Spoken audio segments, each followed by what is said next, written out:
Selamat datang kembali di pertemuan sesi ke-7 Leadful Women yang dipersembahkan oleh PT Paragon Technology and Innovation dan Ganara Art. Nah, kembali lagi bersama aku, Aya, as your MC for today. Hari ini yang bertugas aku akan dibantu oleh Miss Tia. Nah, sebelum memulai pertemuan kita, aku akan menyampaikan beberapa hal terkait terus kita pada malam hari ini ya. Yang pertama, teman-teman diharapkan on cam apabila bisa on cam supaya kita bisa saling melihat. Dan juga untuk mic-nya, teman-teman diharapkan off dulu ya, supaya nanti suara kita tidak bertabrakan. Untuk teman-teman yang bisa menggunakan virtual background, silakan digunakan virtual background-nya. Dan aku juga menghimbau untuk semua teman-teman mengikuti acara dengan tertib hingga selesai. Dan nanti di sesi akhir dari kegiatan kali ini, seperti biasa akan diberikan absensi di kolom chat, sehingga untuk teman-teman nanti diharapkan mengikuti sampai akhir supaya bisa mengisi absensi, karena absensinya hanya akan diberikan melalui Zoom. Dan juga aku ingin mengingatkan bahwa nanti sertifikatnya dapat diklaim apabila sudah mengikuti minimal 9 kali pertemuan ya teman-teman. Dan juga aku mohon izin untuk pertemuan kali ini akan kita rekam. Oke, sebelum kita memasuki sesi selanjutnya, aku juga ingin mengingatkan teman-teman yang belum mengupload karya, silakan karyanya diupload yang sesi 1, 2, 3, dan juga 6 yang kemarin di folder G Drive yang sudah disediakan, dapat diakses melalui link bit.ly/lwartwork, atau boleh nanti diklik, silakan dicari lagi di WhatsApp group atau juga di Discord. Dengan ketentuan, fotonya jelas dan terang, berpusat pada foto karya, dan format nama filenya, nama peserta, underscore nama institusi, underscore domisili. Nah, pada malam hari ini, kita akan belajar lagi nih dengan Kak Emil. Jadi teman-teman diharapkan sudah mempersiapkan alat tulis dan juga 1 lembar HPS ya. Nah, mungkin teman-teman kemarin ada yang belum kenalan nih dengan Kak Emil. Kalau begitu, aku akan sekali lagi mengenalkan pemateri kita pada malam hari ini. Bernama lengkap Emilia Tiurma Safira. Beliau merupakan lulusan Ilmu Komunikasi, Fakultas Ilmu Sosial dan Ilmu Politik, Universitas Indonesia. Selain itu, beliau juga merupakan penerima Australia Awards Leadership for Senior Multi-Faith Women Leaders 2019 pada program yang diadakan oleh Embassy of Australia dan Deakin University. Pelatihan dan juga sertifikasi yang pernah beliau ikuti diantaranya Leader as Coach yang diadakan oleh Loop Institute of Coaching pada Oktober sampai November 2020, dan juga ada Improving Program Performance through Mentoring and Evaluation pada April 2018 yang diselenggarakan oleh PT Solidaritas Konsultindo Abadi. Nah, selain itu, beliau juga memiliki beberapa pengalaman kerja, diantaranya pada Januari 2017, pernah menjadi media analyst di PT Digify Indonesia, serta menjadi associate di Royston Advisory. Lalu pada Februari 18 hingga April pernah menjadi Monitoring and Evaluation Officer di Indica Foundation. Kemudian mulai April 2019 hingga sekarang menjadi Senior Officer di Indica Foundation dan juga menjadi Independent Trainer and Facilitator mulai April hingga sekarang. Wah, keren sekali nih teman-teman. Jadi pemateri kita malam hari ini memang sering mengisi pertemuan-pertemuan seperti ini. Jadi kita juga mau dong ya insight-nya dari beliau. Nah, sesi Kak Emil hari ini akan dipandu kembali oleh Miss Nando. Kalau begitu, akan aku panggilkan ke panggung dulu Miss Nando dan juga Kak Emil. Halo Miss Nando, halo Kak Emil. Nah, Hai, selamat malam. hai, selamat malam. Hari ini juga bersama kita bergabung Miss Tita ya, Miss ya. Halo Miss Tita, apa kabar? Hai, selamat malam semuanya. Hai Kak Emil. Hai Miss Nando. Halo, ada yang halo juga di sini. Malam Kamil, gimana kabarnya hari ini? Sehat, Kak. Walau hujan-hujan. Ya hujan terus. Ya, di sini Sehat juga ya. hujan. Di Bandung juga hujan. Hujan-hujan. Oke, hari ini kita pertemuan kedua dengan Kak Emil nih. Dari Miss Tita mungkin ada harapan mungkin yang ingin disampaikan kepada peserta Little Women nih. Ya aku sih ini sih harapannya sih semuanya hari ini bisa berproses bersama dan mungkin memang karena minggu lalu juga sudah ketemu sama Kak Emil jadi udah tahu ya kayak gimana yang hari ini lebih seru lagi dan mudah-mudahan teman-teman semua bisa fokus dan ikut. Kok kamu ketawa sih, bener loh. Kalau melihat dari ininya ya, bocoran PPT-nya. Jadi semoga semuanya semangat ya. Itu aja, thank you. Oke. Iya, nih senang sekali untuk teman-teman yang masih bersemangat di pertemuan ke-7 ini. Kalau begitu terima kasih juga untuk Miss Tita sedikit sambutannya. Kalau begitu sesi selanjutnya akan aku serahkan kepada Miss Nando sebagai moderator. Kepada Miss Nando, aku persilakan. Baik, terima kasih Miss Aya. Oke, nah di sesi ini teman-teman adalah pertemuan kedua bersama Kak Emilia. Seperti biasa, di sesi Kak Emilia selalu membahas tentang critical thinking dan elemen-elemen pendukung yang memang perlu dimiliki oleh peserta yang tentunya nanti akan saat ini sudah menjadi pemimpin atau menjadi pemimpin masa depan. Nah, mungkin bisa dimulai dengan review-review dulu ya nanti. Nah, tapi sebelumnya mungkin untuk malam ini teman-teman bisa menyediakan beberapa peralatan yang memang akan nanti dibutuhkan. Teman-teman bisa menyediakan alat tulis, boleh pensil dan penghapus, dan juga jika teman-teman ingin lebih berwarna, boleh menggunakan alat tulis berwarna dan kertas HVS atau kertas polos yang berukuran cukup besar, sekitar A4 juga sudah cukup. Jika teman-teman memilih menggunakan jurnal yang kami sediakan, boleh silakan gunakan kertas atau penampang yang teman-teman cukup nyaman, dan sediakan tempat yang nyaman untuk menggambar, untuk menulis, dan juga untuk merenung.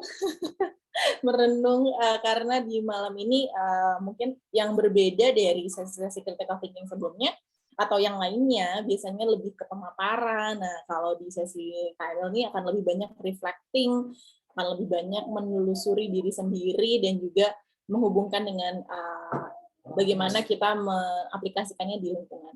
Oke, baik, kalau gitu sesinya akan aku serahkan ke Kak Emil. Silakan Kak Emil. Oke, terima kasih Kak Nando. Selamat malam, teman-teman. Ya ampun, senang banget hari ini bisa ketemu lagi dan senang banget sama semangatnya teman-teman. Nah, aku mau share screen. Oke, buat yang kemarin mungkin belum ketemu aku, nama aku Emilia, dipanggilnya Emil, dan seperti biasa aku punya kebiasaan semua tuh aku panggil Kak. Jadi nanti kalau aku sebut nama terus pakai Kak nggak apa-apa ya, gitu teman-teman. Nah, jadi sekarang kita masuk ke bagian kedua dari berpikir kritis nih. Kemarin kita udah sempat belajar soal apa sih bedanya berpikir kritis sama proses pikir yang lain. Terus abis itu kita juga udah belajar tentang kaitan antara diri kita dengan sekitar kita, lebih spesifik terhadap masalah yang mau kita fokuskan nih, yang mau kita selesaikan gitu. Kalau teman-teman ingat, kemarin kita gambar pohon ya, dari masalah sampai akar masalah, sama kita udah gambar bintang yang isinya tuh harapan kita gitu. Kalau ini masalah beres, apa sih yang kejadian gitu. Sama kita udah mengidentifikasi value atau nilai-nilai yang mau kita bawa sampai kita mencapai apa yang kita udah tulis di bintang tersebut. Jadi kemarin tuh kita udah melakukan itu gitu. Nah, selain itu kemarin kita juga belajar gimana sih ngajuin pertanyaan tuh biar lebih tajam. Apakah pertanyaan itu harus yang jelimet gitu? Kita udah belajar kemarin. Bagaimana sih karakteristik pertanyaan yang bisa membantu kita untuk makin lama makin dekat nih dengan tujuan kita gitu. Kita udah belajar itu. Nah, kalau sekarang belajarnya apa? Nah, sekarang itu aku mau zoom in, jadi masuk lebih spesifik ke bagaimana kita mengolah informasi. Sebelum diolah pasti harus didapatkan dulu dong gitu. Jadi ntar kita bahas dari pengambilan data sampai kepada kesimpulan. Terus kita akan bahas step by step-nya nih. Ada bias-bias apa aja sih dari setiap langkah tersebut, dari mulai ngambil data sampai kesimpulan. Dan yang terakhir, aku mau ajak teman-teman untuk melihat kaitan proses nomor 1 dan proses nomor 2 dengan yang namanya pemahaman dan juga agreement atau persetujuan. Kita sering kadang ngomong, udah paham belum, tapi kita pernah nanya nggak sih, paham tuh apa sih? Gitu. Nah, itu nanti kita bakal belajar kaitannya itu kayak apa sih gitu. Nah, seperti biasa kita bakal menggunakan tools belajar nih buat apa? Buat kita mengetahui 3 hal yang tadi aku udah sebut gitu. Jadi tadi Karando udah sempat minta teman-teman untuk siapin kertas kosong, alat-alat gambar, sama seperti biasa ya, posisi yang enak buat coret-coret, buat nulis-nulis, buat mikir sama sambil kita belajar bareng di sini gitu. Oke, kita langsung. Nah, kemarin ada pohon, ada bintang, udah speech bubble. Sekarang aku minta teman-teman untuk menggambar bukit. Bukit tapi bagian nanjaknya aja, dan posisi kertasnya landscape, teman-teman. Landscape tuh gini. Horizontal ya. Ya, horizontal, bukan begini. Jadi malam ini kita jalan-jalan ke bukit ya. Ya, senang jalan-jalan ke bukit. Kasih lihat, mungkin boleh di stop dulu sebentar share screen-nya mungkin Kak Emil biar teman-teman. Oke. Aku udah pegang. Nah. Oke. Untuk yang sudah siap kertasnya, jadi ini ada kertas selembar, nggak selembar sih, banyak, sebentar, terlalu banyak. Nah, jadi kertasnya mungkin ukuran HVS, kalau lebih kecil juga nggak apa-apa. Kenapa dengan kertas? Supaya teman-teman lebih leluasa aja sih. Nah, di sini di dalam tas Little Women yang udah kita kirimkan, maaf ada back sound, udah ada spidol juga dan pensil warna. Tapi kalau misalnya teman-teman mau gambar dengan pensil dulu juga nggak apa-apa.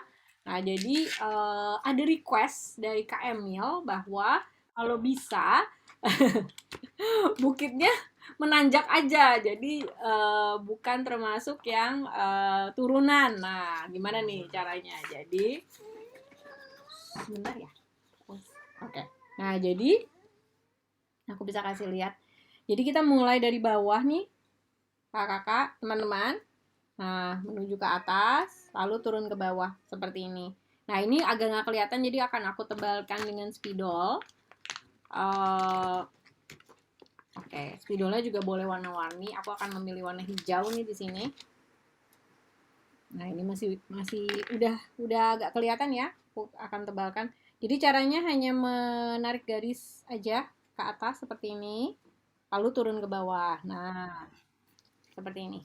Betul seperti ini Kak Emil? Tanya dulu. Oke. Betul, Nah, Kak. dan di sini juga karena ini bukit ya teman-teman, jadi boleh silahkan di ini ya, silahkan kalau misalkan memang mau ditambah-tambahkan, mungkin ada sedikit celah-celah atau gimana, boleh aja, silahkan. Dan karena teman-teman juga ada spidol atau ada pensil warna, boleh hias-hias sedikit. Kita fokus di bukitnya aja, seperti ini. Nah, jadi ada cukup tempat yang kosong di sebelah sini ya, teman-teman. Nah, ini nanti akan ditulis-tulis. Dan posisi kertasnya seperti ini. Boleh silahkan. Kalau misalkan memang sudah mulai menggambar, boleh. Dan di sini kita juga ada pensil warna. Oh, jadi seneng. Ada pensil warna, ini juga boleh kalau misalnya diwarnain. Mohon diinfo Miss Nando, Miss Tia, dan Miss Aya waktunya berapa lama untuk menggambar bukit ini, jangan sampai kelamaan. Tapi kalau misalnya memang mau dihias-hias juga boleh. Jadi aku kasih tahu sedikit trik aja kalau misalnya teman-teman mau bikin celah-celah yang kelihatan lebih realistis. Jadi bisa kasih warna cuman hanya di pojok-pojokannya aja seperti ini. Nah, kayak gitu-gitu bisa. Nah, kayak gitu. Dan ini boleh ya kalau misalkan teman-teman pengen warnanya beda, tiba-tiba bukitnya warna ungu, boleh. Atau warna-warna yang lain. Ini kebetulan aku mengikuti bukit ini aja sih. Bukit yang memang ada renumputannya nih ceritanya. Oke. Oke, mungkin aku info juga ya, Miss Cita. Jadi kalau teman-teman yang saat ini tidak dapat akses ke kertas, bisa menggunakan apapun yang teman-teman biasa gunakan, bisa menggambar secara digital, misalnya bisa menggunakan application di handphone atau di iPad-nya, itu juga bisa. Yang penting bisa di screenshot atau bisa difoto dan dikirimkan ke grup WhatsApp nantinya, itu yang penting.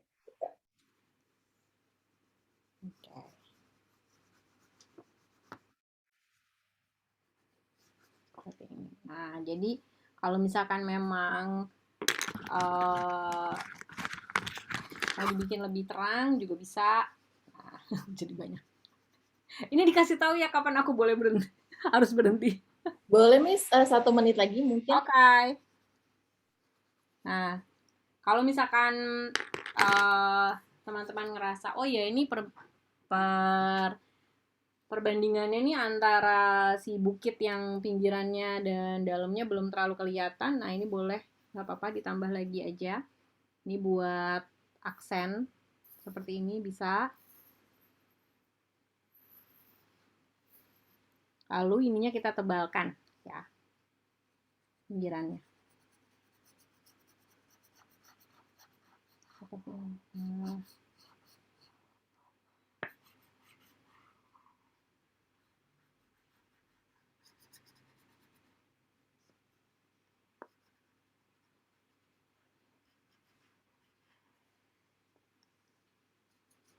Nah, jadi dia turunnya hanya sedikit di sebelah sini.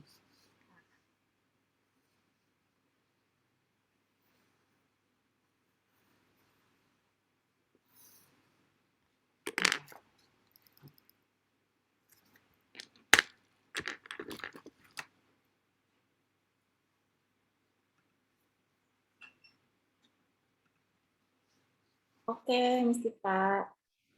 Sudah habis. Terima kasih Terima panduannya. kasih. Silakan Kak Emil dan Miss Nando. Oke. Seneng deh aku tuh. Ya seneng dibantuin sama. Terima kasih Kak Tita sudah dibantu Pandu untuk menggambar. Terus kayak loh mirip gitu. Mirip sama apa yang gambarnya aku taruh di dalam slide, luar biasa. Gitu teman-teman. Semoga teman-teman juga tadi udah sempet ngikutin. Jadi progresnya udah sama Kak Tita. Nah, ya tuh mirip kan teman-teman gambarnya gitu, terus masih emes gitu. Aku agak norak Kak, maaf ya Kak. Gitu. Nah, selanjutnya teman-teman kayak ngapain sih kita gambar bukit penanjak gitu. Nah, kita ada lanjutannya nih teman-teman. Jadi setelah kita menggambar bukit bagian menanjak, teman-teman silakan tambahkan 7 lingkaran dan dikasih nomor. 1 sampai 7. 1 tuh bagian terendah, 7 tuh puncaknya. Ya, kayak begini. 1, 2, 3, 4, 5, 6, 7. Kalau sudah, ini penting untuk ditandai karena ini akan jadi step by step kita. Jadi kita hari ini mendaki bukit. Nah, kalau udah silakan teman-teman beri nama. Namanya kayak gini. Kelihatan nggak ya yang paling bawah? Jadi yang nomor 1 tuh data yang ada namanya. Nomor 2 tuh data yang dipilih. Nomor 3 interpretasi. Nomor 4 asumsi. Nomor 5 kesimpulan, nomor 6 keyakinan, dan nomor 7 perilaku. Berarti ditulis di dekat nomornya, Kak Emil? Betul. Nah, jadi teman-teman tulis persis seperti yang di display di screen ya? Ya. Kalau teman-teman pengen tahu padanan bahasa Inggrisnya, karena sebenarnya ini disadur dari bahasa Inggris, itu aku tulis pakai warna putih. Ini nggak wajib. Tapi aku pengen kasih tahu padanannya aja. Jadi nanti kalau teman-teman cari referensi, oh ini namanya. Gitu. Oke. Dah. Karena habis ini screen aku akan berganti. Oke, sudah? Oke. Aku anggap udah ya, teman-teman ya. Udah ya. Oke. Aku anggap sudah. Oke, nah aku mau cerita dulu. Sebelum balik lagi ke bukit gitu ya. Biasanya kan minum yang seger-seger gitu kan. Jadi aku mau cerita yang seger-seger juga. Dan ini akan berkaitan dengan yang tadi udah kita gambar, bukit yang tadi udah kita gambar. Jadi sebut saja ada dua merek minuman bersoda, si merah sama si biru gitu. Ini kejadian nyata. Si merah itu ada lebih dulu daripada si biru. Jadi si biru datangnya ini belakangan. Nah, si merah ini tuh menguasai pasar gitu teman-teman. Kalau kita ngomongin bisnis gitu ya, wah gitu. Dia yang paling laku lah istilahnya. Dia paling laku di tempat itu. Pada suatu hari, si biru datang nih. Wah, pesaing kan? Pesaing si merah. Nah, tapi si biru penjualannya tidak sesukses si merah. Si merah walau ada pesaing dia tetap paling tinggi gitu. Namun akhirnya si biru mikirkan, gimana ya biar aku bisa jadi topnya nih, biar aku bisa jadi ngalahin yang merah nih. Gitu. Terus kemudian yang dilakukan si biru adalah hal yang menurut aku pintar. Jadi yang biru lakukan adalah persis kayak begini, cuman nggak pakai warna. Jadi dia memasukkan minuman merah dan biru gitu di gelas acak, terus dia minta orang untuk mencobanya. Terus dia tanya, bisa bedain nggak yang mana yang merah dan yang mana yang biru? Gitu. Terus dia akan tanya yang mana yang lebih enak. Gitu. Ternyata orang-orang nggak bisa bedain mana merah dan mana biru. Gitu. Terus ada orang-orang yang bilang, oh enakan yang ini nih, enakan yang ini gitu. Yang ini apa gitu. Terus pas dilihat, oh yang ini yang biru gitu. Oh ternyata yang biru enak ya gitu. Gitu. Gemparlah yang merah nih teman-teman. Si minuman yang warna merah ini gempar nih. Hah, ternyata lebih enak yang biru.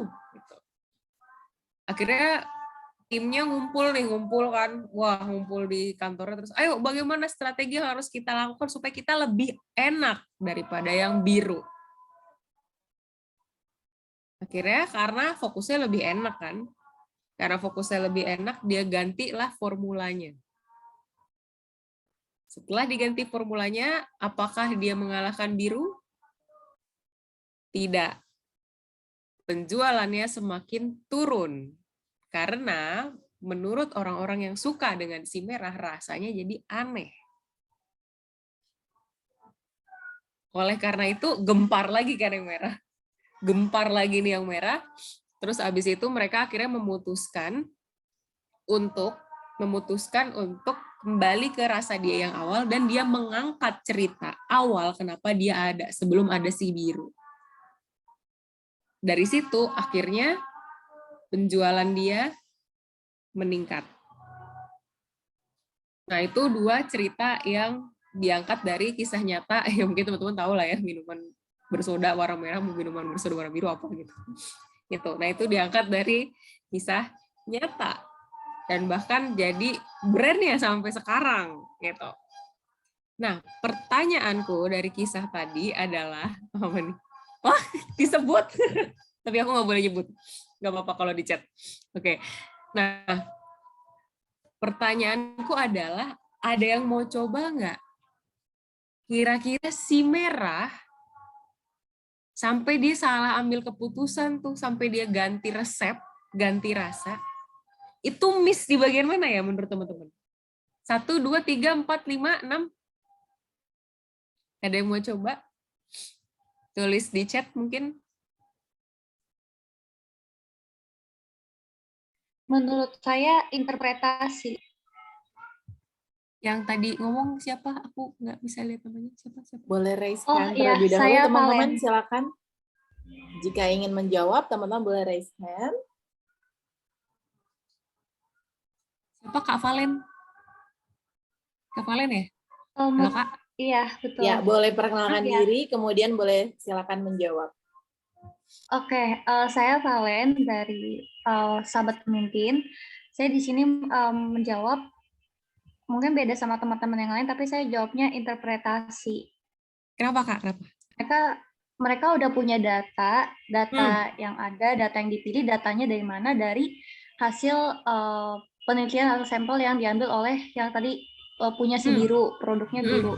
Tapi di sini mereka salah menginterpretasikan hasil dari datanya, kayak mereka malah ngambil percobaan atau prototipe ulang itu dari rasa enaknya itu, fokusnya ke rasa enaknya, bukan ke inovasi yang lain. Oke. Harusnya fokusnya bukan ke rasa, tapi fokusnya ke apa tadi, Kak? Ke Inovasi, Kak, inovasi. ya. Inovasinya. Oke. Nice. Terima kasih, Kak Valen. Aku mau tanya ke Kak Livia. Kak Livia lagi bisa open mic nggak? Kak Livia kenapa bilang asumsi? Halo Kak, perkenalkan Halo, aku Livia Kak. dari Universitas Pertamina. Jadi itu aku mikirnya asumsi karena walaupun dia udah terkenal, dia udah punya nama, tapi dia kehilangan jati dirinya gitu loh Kak. Makanya dia coba riset yang baru, gitu aja sih Kak. Menurut Kak Livia, pas aku tanya mereka miss di mana? Si merah ini nih, mereka miss di mana sampai kesimpulannya keliru tadi, decisionnya keliru tadi. Itu asumsinya apa yang Kak Livia lihat? Asumsi keliru apa yang Kak Livia lihat? Nggak yakin sama diri, nggak yakin sama apa namanya, apa yang dia miliki. Jadi dia nggak yakin sama jati dirinya dia sendiri. Gitu. Jadi dia seharusnya kan dia lebih fokus gimana caranya dia tetap mempertahankan citra dia, nggak usah peduli sama yang lain. Nanti kan dia udah punya followers gitu kan. Kalau dia ngikut orang lain, malah dia kehilangan jati dirinya, mengecewakan followersnya dia gitu loh. Kok followers sih? Apa sih? Penikmat. Customer-nya, Customer, pelanggan. ya. Makasih Kak Customer. bantuannya Kak. Tiba-tiba kan blank gitu ya.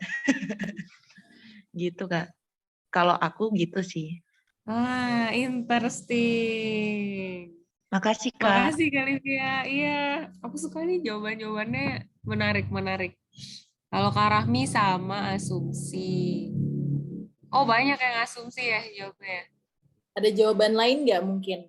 Atau ada yang kayaknya bukan asumsi deh, kayaknya di yang lain mungkin ada jawaban yang berbeda, teman-teman.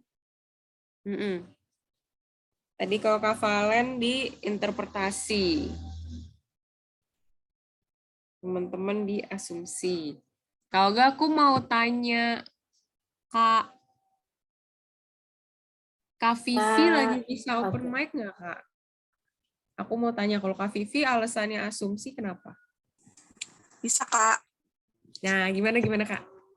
Kan kalau setelah data yang dia dapat dari hasil survei si biru, dia malah menganggap bahwa rasanya lebih enak gitu kan. Kalau asumsi sendiri itu adalah kan dugaan atau yang dianggap benar gitu kan. Jadi dia sebenarnya dia tuh beranggapan bahwa survei yang dilakukan sama si biru itu benar, bahwa kurang enak gitu.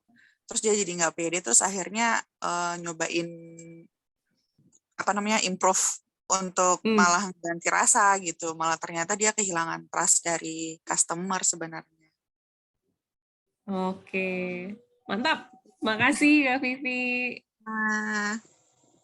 Nah, ini ada Kak Bella nih, keyakinan. Kenapa nih Kak Bella jawab keyakinan? Lagi bisa open mic nggak, Kak? Halo?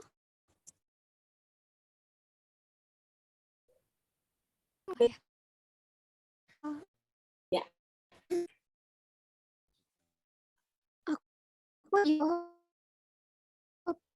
karena sebenarnya jawab si pertama ya kan ada keyakinan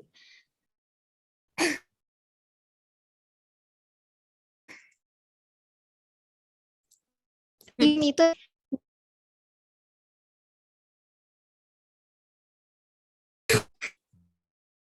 saat dia melihat pesaingnya yang ngelakuin ini aku mulai apa yang bisa mereka tawarin segala macam, harusnya mereka tetap yakin dengan apa yang udah mereka bangun dari awal gitu sih. Oke. Makasih Kak Bella jawabannya. Hai. Menarik. Ini seru. Ini kasusnya ngomong teman-teman, ini kasusnya rame banget waktu itu. Serame itu. Dan ramenya tuh sampai bertahun-tahun, agak lebay ya, tapi emang ramenya tuh bertahun-tahun karena memang si merah dan si biru ini kan rival. Jadi kayak mereka bikin kayak semacam iklan tandingan, eksperimen tandingan, jadi kayak cukup panjang, cukup seru ini kasusnya kalau misalnya teman-teman mau lihat gitu. Nah, aku suka sama cara teman-teman menganalisis.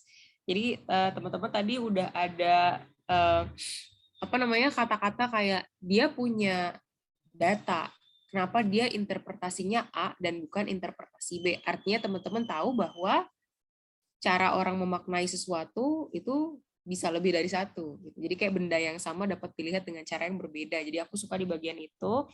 Terus tadi buat teman-teman yang jawab soal asumsi, Kak Livia, sama tadi Kak Vivi, itu tadi menarik sih ketika dibilang asumsinya surveinya benar. Bagaimana jika kita asumsi surveinya salah? Wah, bener sih. Berikutnya sih beda banget langsung ya aksinya ya. Jadi aku juga suka tuh bagian itu gitu. Dan tadi Kak Olivia sempat singgung asumsinya yang salah rasanya. Bagaimana kalau yang salah ternyata bukan rasanya gitu. Nah, jadi cakep itu udah ketangkep. Sama tadi kalau Kak Bella lebih ke nyinggung masalah keyakinan ya, masalah keyakinan. Sebenarnya kalau aku dengar-dengar dari Kak Bella, mereka yakin bahwa mereka salah gitu ya. Saya yakin saya salah gitu. Agak menarik ya brandnya ya. Oke. Jadi teman-teman bisa kelihatan gitu ya. Jadi prosesnya, kalau kita tuh kan akhirnya kita memutuskan sesuatu gitu, itu kan sebenarnya hitungan detik ya teman-teman ya. Kalau dalam kehidupan sehari-hari gitu, itu tuh hitungan detik sebetulnya. Nggak kayak sekarang bisa kita pretelin gitu satu-satu gitu. Nah, berpikir kritis, sekarang kita ibarat kata kita lagi belajar slow motion nih. Jadi kita pelan-pelan, kalau misalnya nih proses pikir kita yang biasanya sejentik gitu, dipelanin itu isinya ada apa aja.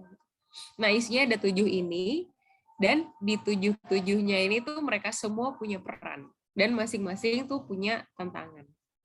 Gitu. Nah, sebelum aku buka lebih lanjut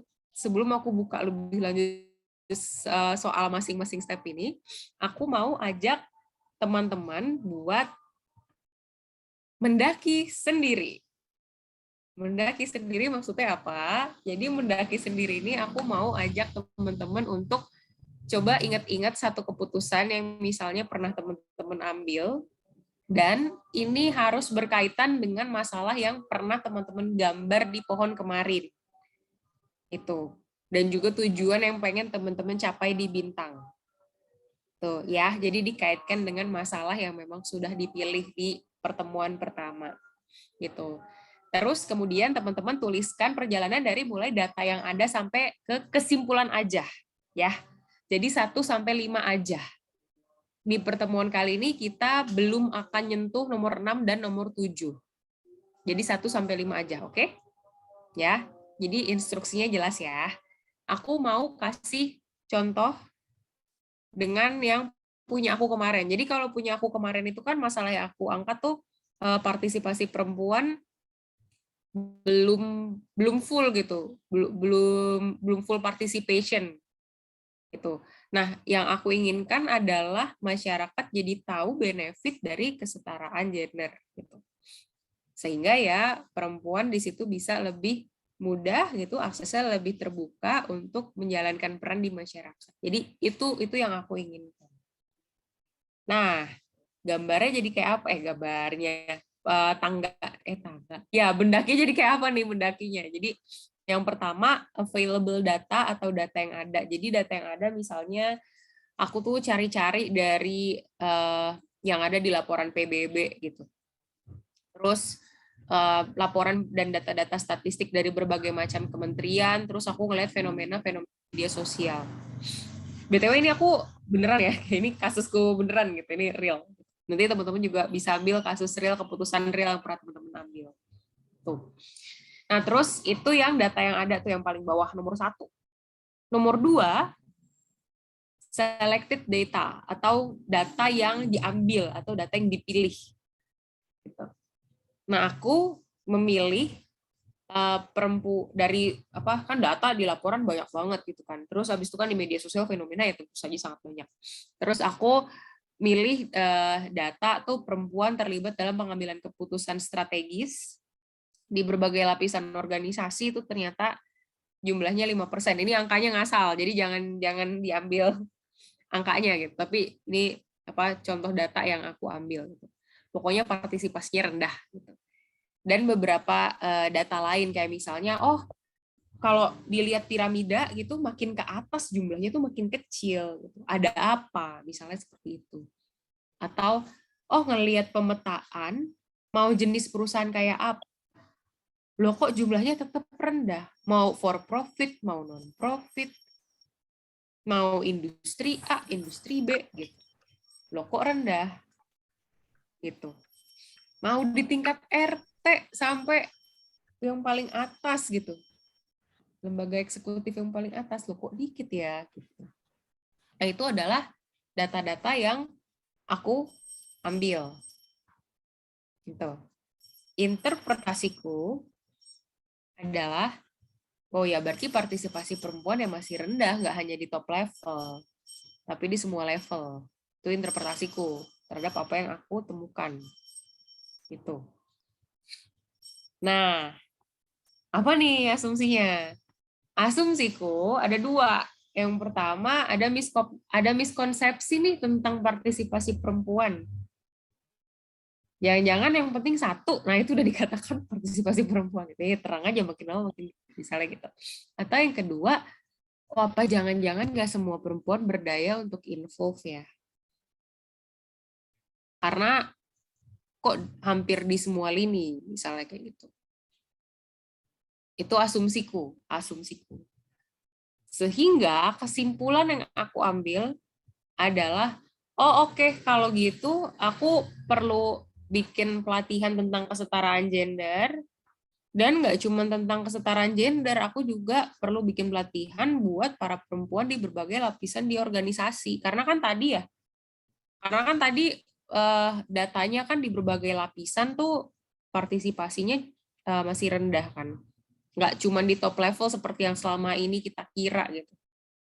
Ya udah berarti di semuanya tuh perlu. Itu misalnya. Nah, versinya teman-teman apa nih?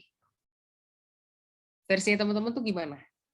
Jadi aku minta teman-teman untuk menuliskan, kan tadi setelah gambar bukit ada bagian yang kosong kan tuh yang putih, kertas putih kan masih kosong. Itu teman-teman bisa menuliskan versinya punya teman-teman sendiri. Gitu. Ini bebas, ini aku contoh aja kalau misalnya teman-teman kayak mau selected datanya lebih dari 1 gitu, 1, 2, 3 ya nggak apa-apa juga. Ini aku karena space aja nggak ada. Gitu. Kita ya teman-teman boleh kita kerjain mungkin 5 menit dulu ya. Oke. 1-5 aja teman-teman ya, jadi sampai ke kesimpulan aja. Oke, boleh sambil share sound mungkin Kak. Oke, nah teman-teman, aku juga sudah masukkan foto instruksinya, jadi silakan ada di grup Discord ya.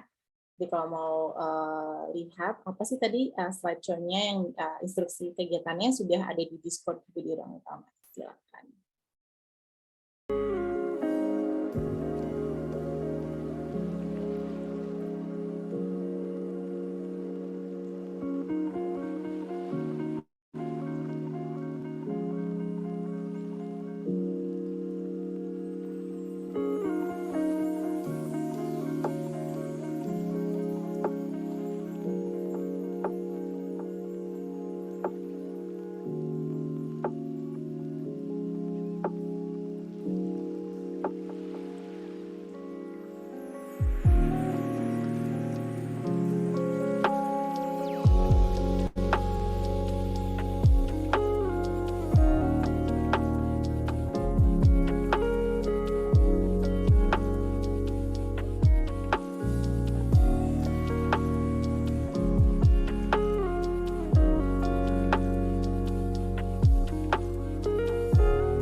Teman-teman apakah udah selesai?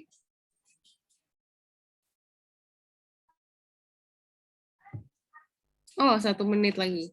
Oh, apa udah? Iya, sudah Kak Emil. Oke. Oke. Kalau gitu, seperti biasa teman-teman. Oh, sebentar. Bentar, share screen. Oke, seperti biasa silahkan teman-teman difoto. Gambar teman-teman difoto. Terus habis itu silahkan teman-teman masukkan ke folder bersama kayak kemarin. Dikasih nama ya.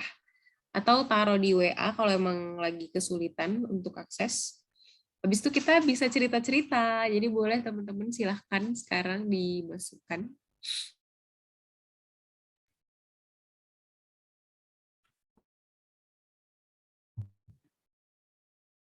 Dan kalau ada yang mau follow gabung, apa yang dituliskan? Oh, suaraku kecil ya? Kalau di aku enggak sih, Kak Emil. Oh, Jelas. oke, terima kasih. Silahkan teman-teman difoto. Terus abis itu kita bisa sambil cerita apa yang ditulis.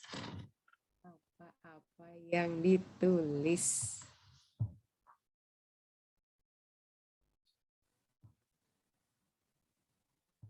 Aku bisa lihat di mana kanan, Dok? Di folder Google Drive-nya ya?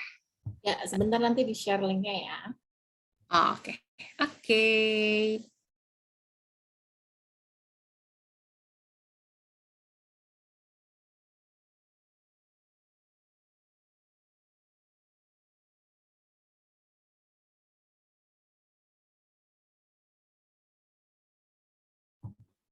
Buat teman-teman, silakan difoto gambarnya, terus kemudian diupload atau ditaruh di WhatsApp grup. Jangan lupa dikasih nama pas nge-share. Biar kita tahu itu punya siapa.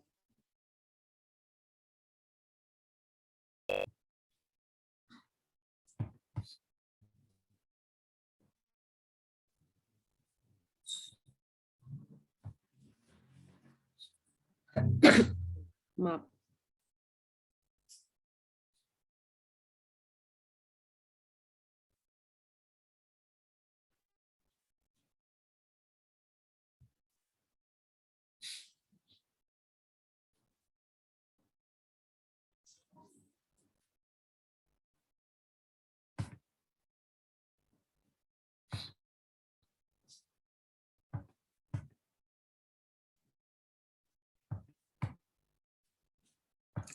Alright, sudah di-share oleh Kanando.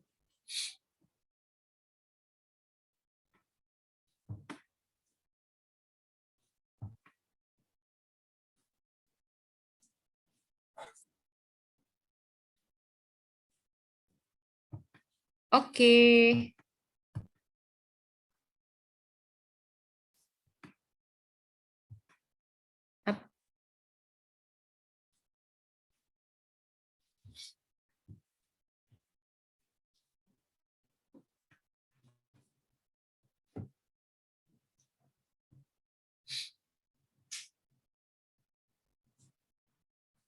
Refresh ya. Wih, sudah ada. Oke. Ini namanya siapa yang ini? Terus terbalik bener. Balik. Tulisannya bagus banget. Salah fokus ya aku, maaf. Ini punya Kak siapa? Halo Kak. Kakak bertuliskan font komputer, tunjukkan dirimu. Oh, Kak Lintang. Kak Lintang boleh cerita nggak, Kak? Kak Lintang tulisannya kayak komputer. Kayak font komputer. Gimana Kak Lintang lagi bisa open mic nggak, Kak? Buat cerita. Halo. Kak Emil, maaf aku udah rotate fotonya. Jadi boleh dilihat. Oke. Mangga Kak Lintang. Mungkin boleh di-refresh dulu. Halo, selamat malam. Malam, Kak. Iya, jadi ceritanya ini sih karena tentang yang aku angkat itu tentang pertanian sustainability agriculture. Jadi, kalau secara umum dari data yang ada, misalnya kita lihat di berita atau di data-data dari NGO yang beredar dan data dari kementerian juga, kan sering tuh ada harga suatu bahan pangan yang turun karena kelebihan stok pasca panen. Gitu. Yeah. Nah, dari situ tuh aku bisa dari hal tersebut bisa dipastikan kalau sistem pengelolaan pertanian di Indonesia itu belum terkontrol gitu. Jadi kok bisa ada yang kelebihan panen gitu. Sedangkan di daerah lain sebenarnya kebutuhannya masih belum tercukupi. Intinya gitu.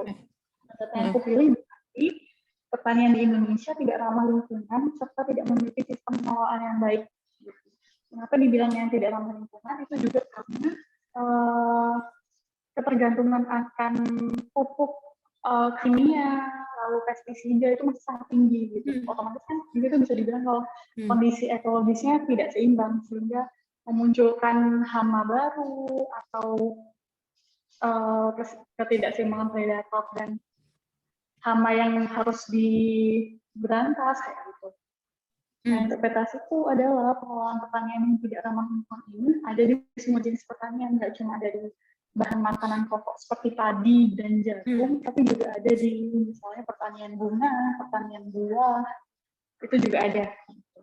Nah, asumsinya masyarakat tidak familiar dengan konsep pertanian yang ramah lingkungan dan juga sistem di Indonesia tidak mendukung untuk hal ini.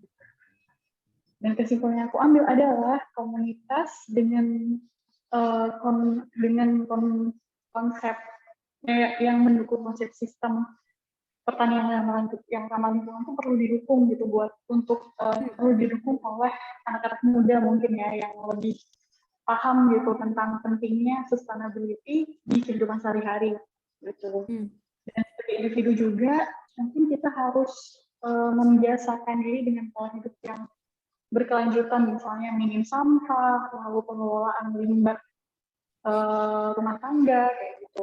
Dan kita juga perlu belajar tentang konsep sustainability sendiri. Jadi biar tahu betapa pentingnya itu dan betapa sangat terbantunya kita, misalnya di kehidupan kita sendiri aja bisa sustain. Jadi kita bisa pakai lagi sampah kita, tidak minim hal-hal yang dibuang dan lain sebagainya. Gitu kan. Oke. Kak Lintang jangan pergi dulu. Aku mau tanya. Aku mau tanya untuk bagian yang masyarakat nggak familiar dengan konsep pertanian ramah lingkungan, itu asumsi itu datang dari data yang mana, Kak? Asumsi itu sebenarnya datangnya dari data misalnya ada sering tuh Kak aku lihat ada berita kalau harga pupuk di suatu daerah tuh naik gitu, itu dan biasanya juga ada yang langka. Nah, sedangkan pupuk sendiri, sebenarnya itu kan pupuk kimia tuh Kak. Nah, padahal kalau misalnya kita ikut menerapkan konsep pertanian yang sustain, dia tidak akan bergantung pada pupuk kimia gitu. Bahkan kita bisa mengolah sisa misalnya tanaman-tanaman yang sisa batang padi, misalnya jerami itu bisa dibikin kompos lagi yang akhirnya bisa jadi mengurangi kebutuhan pupuk kimia para petani. Jadi dari kelangkaan ya Kak, dari kelangkaan maka oke. Kalau sistem yang nggak mendukung dari mana Kak? Apakah dari kelangkaan juga atau ada data yang lain?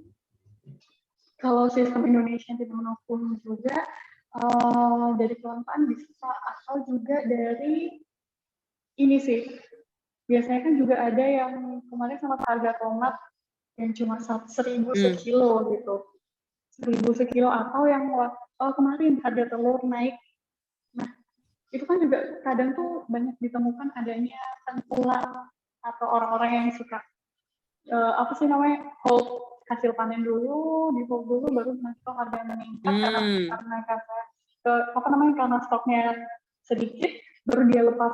Nah, sistem yang kayak gitu sih yang aku bicarakan.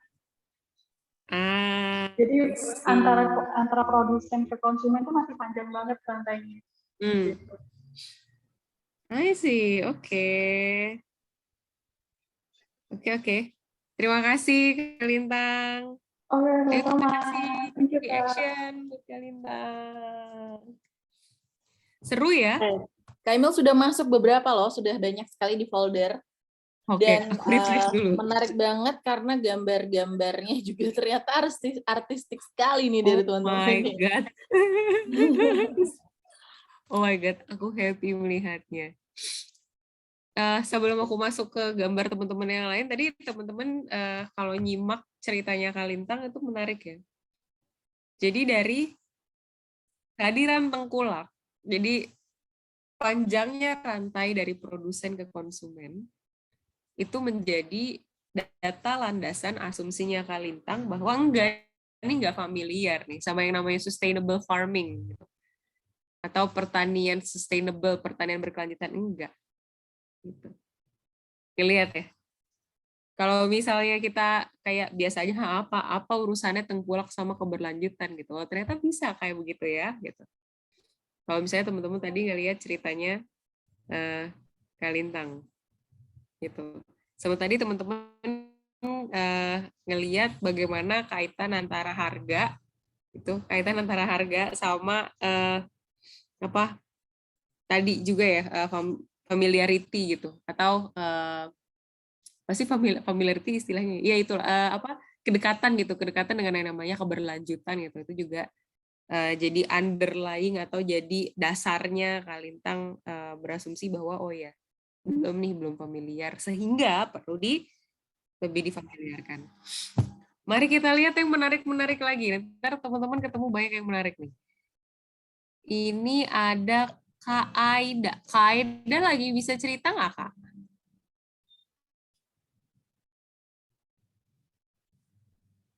Hola, Kak Aida.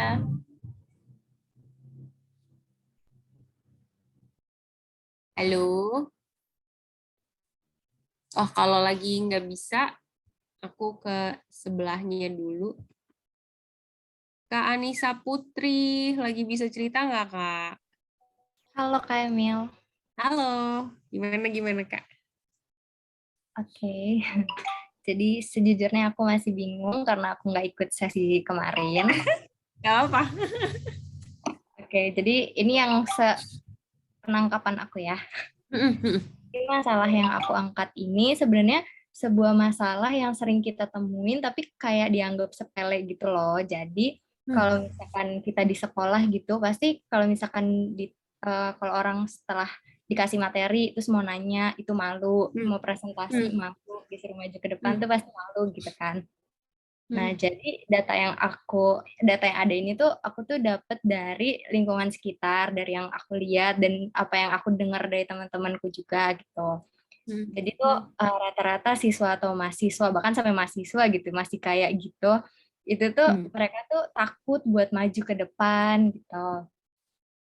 Mereka tuh ngerasa malu karena nggak bisa kita pungkiri, sering banget kalau misalkan lagi nanya gitu, Bu saya mau nanya yang tadi gitu, pasti suka ada yang tuh kayak, kan tadi udah dijelasin gitu kan jadi merasa kecil gitu, padahal kapasitas orang nangkep pelajaran kan beda-beda gitu, mungkin dia emang lagi miss di saat itu gitu.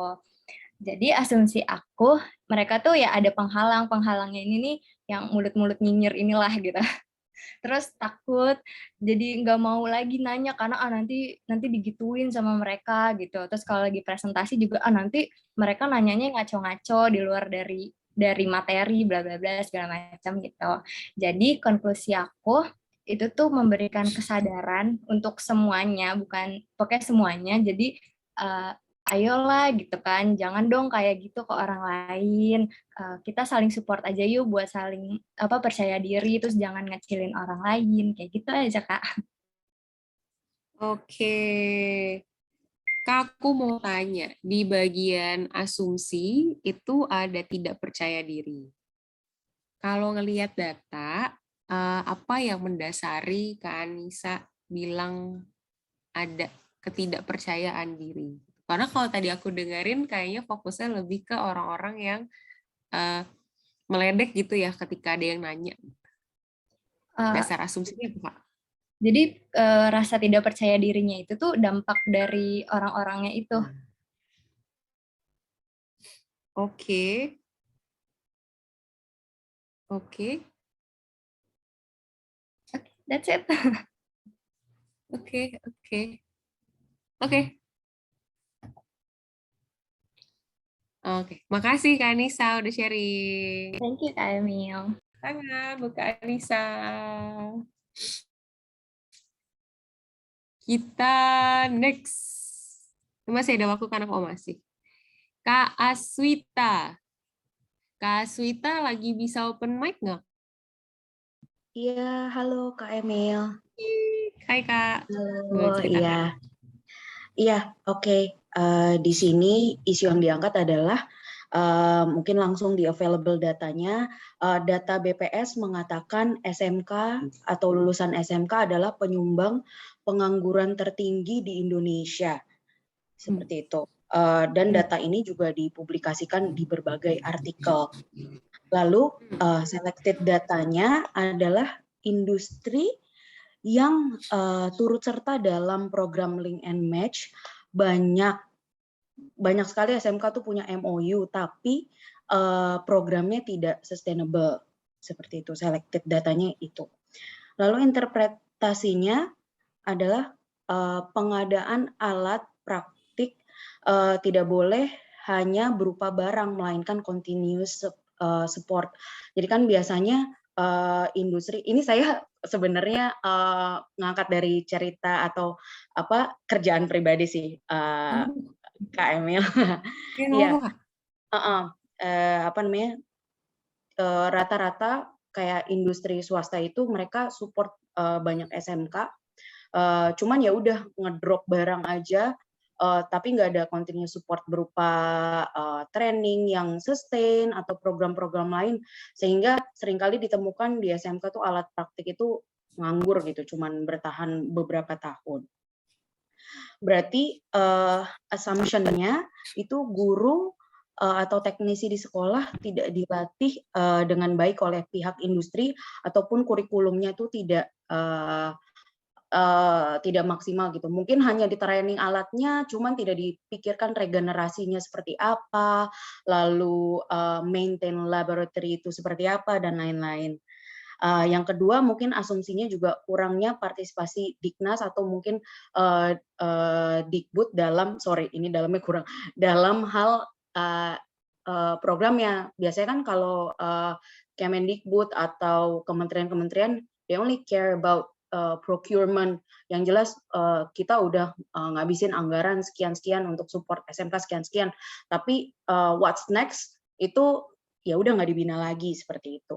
Jadi conclusion-nya di sini saya tulis pihak industri harus selain memberikan alat pendukung, juga harus dipikirkan kurikulum dan what's next untuk maintain alatnya itu seperti apa.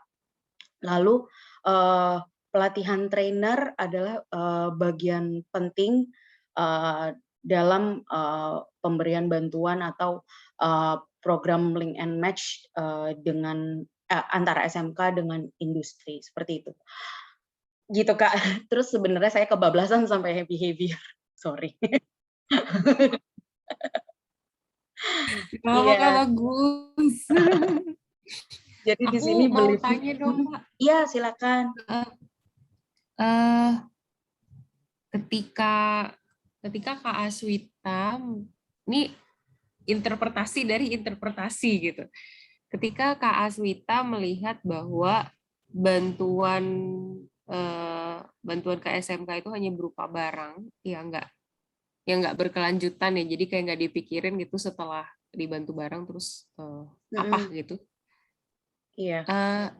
Itu interpretasi Kak Aswita sebagai terhadap interpretasi itu yang Kak Aswita udah tulis sekarang, itu ada interpretasi lanjutan nggak Kak? Kalau ada apa? Aku mau tahu dong. Lanjutan dari nomor 3 ya Kak ya? Interpretasi lanjutan dari nomor 3. Menurut Kak Aswita, kenapa nomor 3 kejadian? Karena saya juga dari mungkin selected datanya itu saya punya evidence juga kalau misalnya saya ke SMK gitu untuk survei, mereka tuh kadang-kadang keceplosan, kita sih MOU banyak bisa ratusan, cuman kayak programnya nggak tahu kayak gitu, gitu. Jadi kayak asal MOU aja. Terus ada juga tim kami yang misalnya ke SMK di Medan, pas dilihat di sana jadi kayak alat bantu dari industri-industri gitu, jadi kayak waste yang mahal gitu, jadi nggak kepake udah sampai karatan atau gimana, entah dulu yang di training itu udah pensiun tapi nggak ada regenerasinya seperti itu. Jadi mungkin saya interpretasikan seperti itu karena dari selected data ada evidence yang mendukung gitu dari riset pribadi gitu. Oke, keren. Thank you Kak Aswita. Kita kasih Ya, iklan. sama-sama. Aku satu lagi boleh. Banyak aku suka. Tapi agak gelap. Kak Ersita lagi bisa cerita Kak? Oh iya Kak, halo. Kedengeran nggak suaraku? Kedengeran. Oh oke. Kalau tadi teman-teman ini yang lebih kayak semacam mengubah Indonesia gitu. Kalau aku kayaknya lebih ke pengalaman pribadi aja sih Kak. Gimana tuh Kak? Yang sederhana. Ini pengalaman tentang memilih jurusan pas kuliah kali ya. Jadi data yang ada saat itu aku keterima di negeri, tapi bukan jurusan yang passion aku. Terus habis itu yang kedua, aku nggak mau membebankan orang tua. Terus habis itu apalagi ya, ayahku mau pensiun, terus juga aku tuh sudah mempersiapkan swasta jurusan yang sesuai passion aku gitu loh. Nah, kalau di negeri itu bukan. Nah, habis itu data yang aku pilih, aku melihat bahwa banyak masyarakat yang bekerja tidak sesuai dengan jurusannya. Terus yang kedua, kuliah swasta yang aku pengen tuju tuh lebih mahal dari negeri.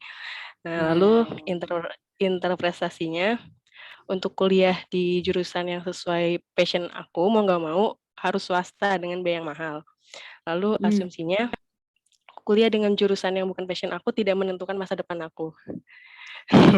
lalu kesimpulannya aku belajar untuk menerima dan juga aku kayak yang penting kuliah tapi tidak membebankan orang tua sambil aku berjalan dan juga belajar dengan minat aku gitu loh Kak, sesuai passion aku gitu. Ini sebenarnya kayaknya bukan berpikir kritis deh. Ya gitu. Ya Kak, ini bagian aku kemarin gak ikut kemarin kan. Oh iya. Gak apa-apa. Jadi kasus pribadi, gak apa-apa Kak. Iya. Terima kasih. Terima kasih Kak. Ini menarik tapi jadi mengkritisi pilihan sendiri ya. Asumsinya tadi juga menarik. Asumsinya adalah ya kalau misalnya kuliahnya nggak sesuai jurusan juga nanti kerjanya bisa kok. Interesting. Terima kasih Kak udah berbagi. Iya Kak. Aku mau satu lagi, boleh ya? Tadi ini udah. Boleh di-refresh lagi, Kak Emil. Sudah masuk yang baru beberapa.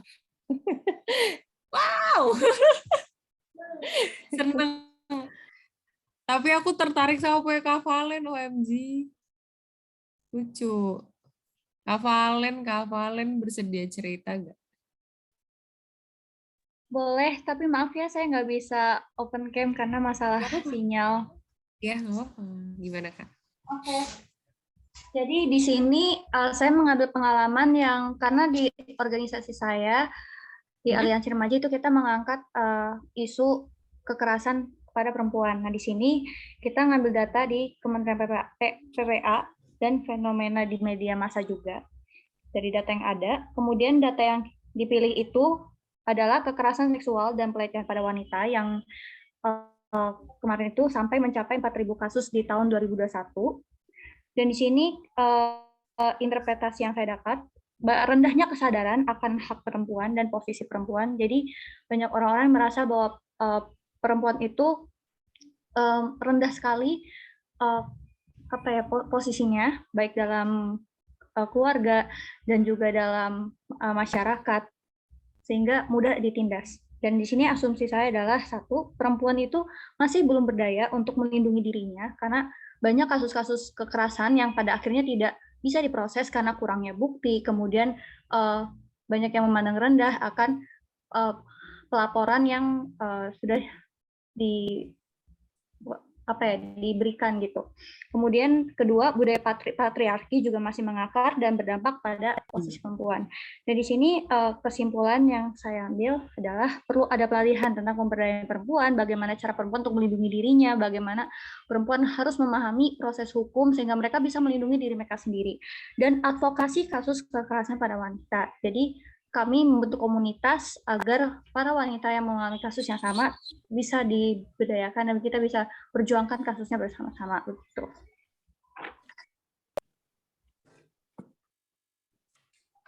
Oke.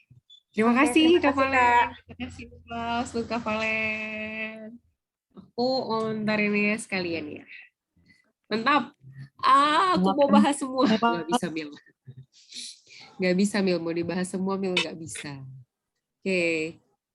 Ini dong kita kasih applause buat semuanya dong. Keren-keren banget, ya ampun. Ada yang di lingkungan, sustainability, ada yang di bidang pendidikan. Keren banget ya. Aduh, ya ampun. Minimal 7 kali IKO baru dapat. Apa tuh? Oke. Oke. Sip, teman-teman. Jadi, terima kasih banyak. Aduh, aku senang banget. Aku akan membaca semuanya. Nanti teman-teman tetap masukin ya, karena bagus-bagus banget. Nah, itu exercise singkat tentang gimana kita ngambil kesimpulan. Nah, teman-teman, jadi kan tadi pas banget tuh ketika teman-teman bikin masih ada space kosong, jadi pas. Jadi aku mau ngajak teman-teman untuk kita menelaah cara pikir kita sendiri ini, teman-teman. Jadi di setiap langkah dari nomor 1 sampai 5 itu ada biasnya. Bias itu apa? Kalau istilah populernya tuh mental shortcut atau jalan pintas. Karena ini otak itu emang lebih suka yang gampang. Kenapa? Bukan karena ngegampangin ya, karena membutuhkan energi yang lebih sedikit. Jadi bukan karena otaknya jahat, tapi karena dia membutuhkan energi yang lebih sedikit, makanya sukanya yang jalan pintas. Gitu. Karena nggak pakai mikir keras aja, otak kita sudah makan 20% energi. Gitu. Dari total keseluruhan. Jadi dia sukanya yang jalan pintas gitu. Dan kalau misalnya kita rada mundur ya, kok zaman dulu banget, kalau misalnya ada harimau kita berpikir kritis dulu, ntar keburu diterkam ya. Jadi agak sulit tuh kalau misalnya konteksnya lagi dulu gitu ya di hutan gitu. Jadi memang kita ada bias-bias yang kita bangun ya sebenarnya tujuannya untuk bertahan hidup gitu. Nah, bias ini nggak bisa dihilangkan, teman-teman. Jadi bias ini akan selalu ada di kepala kita dan ada banyak sekali. Aku akan kasih tahu beberapa, tapi aslinya tuh ada banyak banget. Ada banyak sekali, dan bias itu punya fungsinya sendiri ya, teman-teman. Kadangkala dia emang bawa kita ke masalah gitu. Tapi kadangkala juga dia bisa menjalankan fungsinya. Kayak tadi gitu kan, kalau misalnya kita ngeliat bahaya, kita berpikir kritis dulu, mungkin kita udah keburu kena bahayanya gitu, misalnya. Gitu. Tapi jadi tujuan kita bukan untuk menghilangkan bias karena tidak bisa. Tujuan kita di sini adalah menantang. kita tantang biasnya kita. Gitu. Caranya gimana? Ingat tools kita kemarin, caranya adalah kita tanya.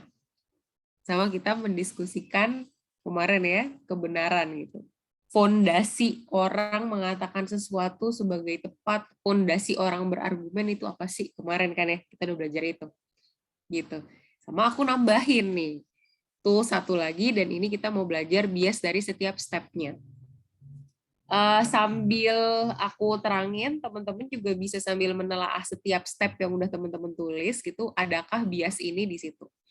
Jadi yang pertama itu ada, oh sorry aku salah istilah, maafkan aku. Yang ini harusnya namanya, oh jadi kelihatan deh, nggak apa deh. Yang ini namanya teman bounded awareness. Jadi bounded awareness itu, ini akan ada banyak istilah. Jadi kalau misalnya teman-teman mau sambil nyatet istilahnya boleh gitu, tapi yang penting teman-teman dapat dapat penjelasannya. Kalau bounded awareness itu adalah kita tidak melihat atau kita tidak memproses keseluruhan informasi yang ada di sekitar kita. Contoh paling gampang, sekarang di sekitar kita masing-masing ini, kalau di sekitarku gitu ya, ini tuh sebenarnya ada macam-macam informasi teman-teman. Suara hujan, suara orang lewat, suara motor lewat, ada layar, ada suhu, ada apalagi horden di depanku, ada lampu, ada laptop, ada macam-macam.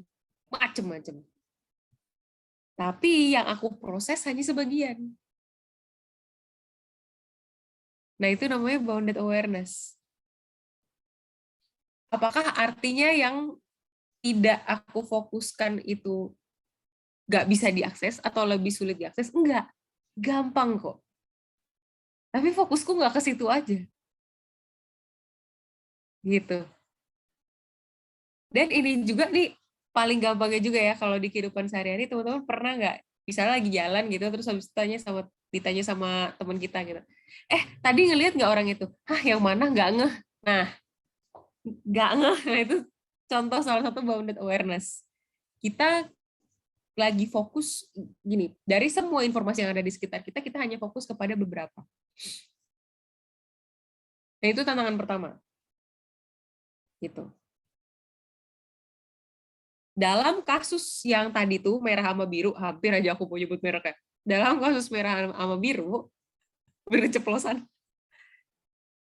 Si merah itu udah kena dari bounded awareness. Jadi teman-teman udah ada yang sempat bilang bahwa kok dia fokusnya ke rasanya doang. Exactly. Data yang dia punya nggak cuma soal rasa. Bisa diakses? Bisa. Kenapa nggak diakses? Nggak di-challenge biasnya, nggak ditantang. Itulah yang namanya sih bounded awareness. Apa terkungkung gitu ya, kesadarannya terkungkung sama satu spot aja. Gitu.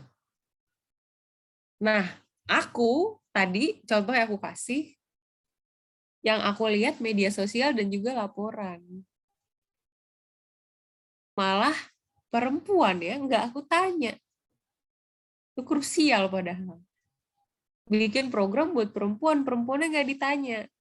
Gitu. Itu bounded awareness-ku. Nah, kalau teman-teman nih di bagian teman-teman nomor 1 aja, ini nomor 1 aja. Apa nih teman-teman? Ada nggak data atau hal, informasi yang sebenarnya bisa kita akses gampang kok. Ada kok selama ini di sekitar kita. Tapi nggak ngeh, atau kita abai, kita nggak kepikiran aja gitu. Gitu. Nah, itu yang pertama.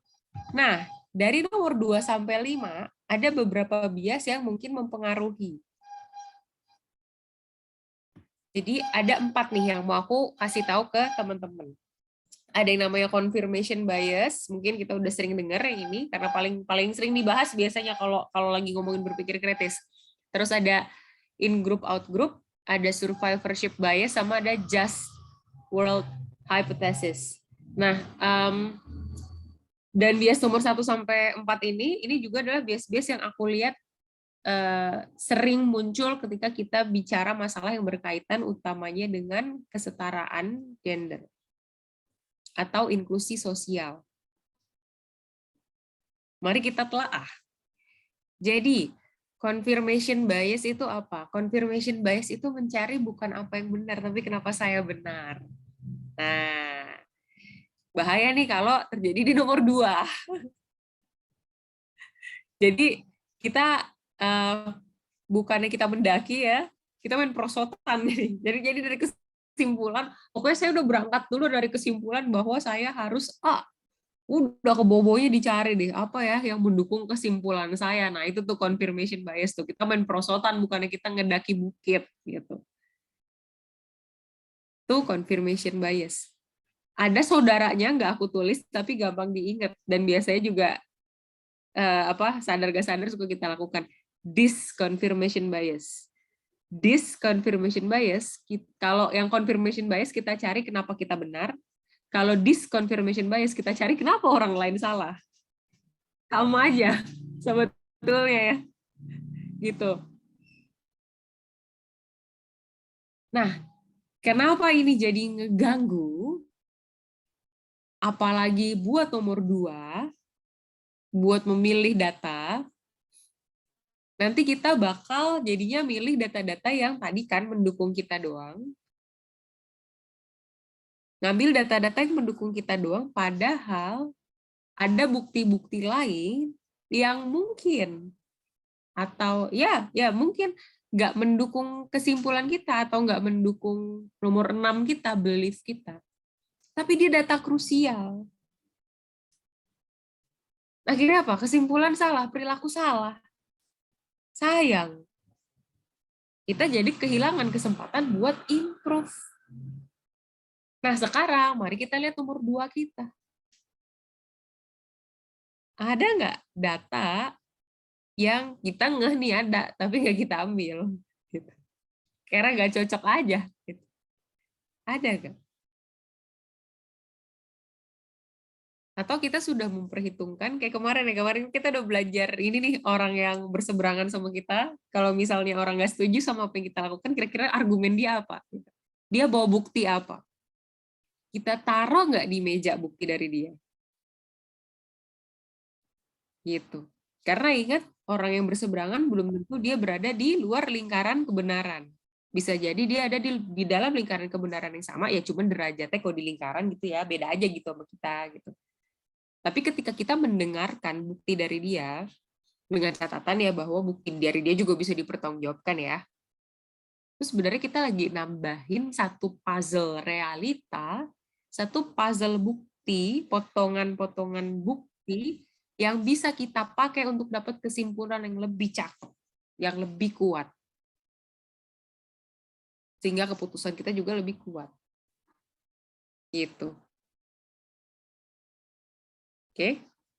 Nah, yang bawah nih, in group, out group. Kalau in group, out group, dia itu ngelihat preferensi, tapi berdasarkan dia ada di kelompok mana. Jadi ngambilnya tuh preferensi yang menguntungkan kelompoknya. Gitu. Ya. Dan ini yang si in group sama out group ini yang biasanya menimbulkan perpecahan gitu. Ya saya tentu saja akan mengambil data-data misalnya yang mendukung kenapa grup saya harus menang, misalnya kayak gitu. Nyampur tuh, udah confirmation bias in group, waduh, mateng, udah nyampur gitu. Atau interpretasi, datanya sama, ya udah interpretasi saya adalah yang menguntungkan grup saya gitu. Yang sesuai aja sama grup saya. Padahal misalnya dia bikin proyek, dia bikin program, dia bikin sistem, dia bikin kebijakan buat grup lain gitu. Nggak di-challenge, nggak ditantang. Misalnya gitu. Ya. Dan kalau misalnya teman-teman ngelihat kok kayaknya ada intervensi atau proyek yang kurang pas gitu ya, kalau bisa kita lihat, loh kok ini menyasar anak muda tapi caranya begini, loh kok ini menyasar anak muda tapi cara gini, atau kok ini bikin buat orang tua tapi disuruhnya begini gitu. kemungkinan besar ini in group out group bias. Ya dia bias di dalam grupnya sendiri, dia nggak tahu grup lain kayak apa. Nggak ditantang pula gitu. Ngambil kesimpulan dari sana pula gitu. Gitu.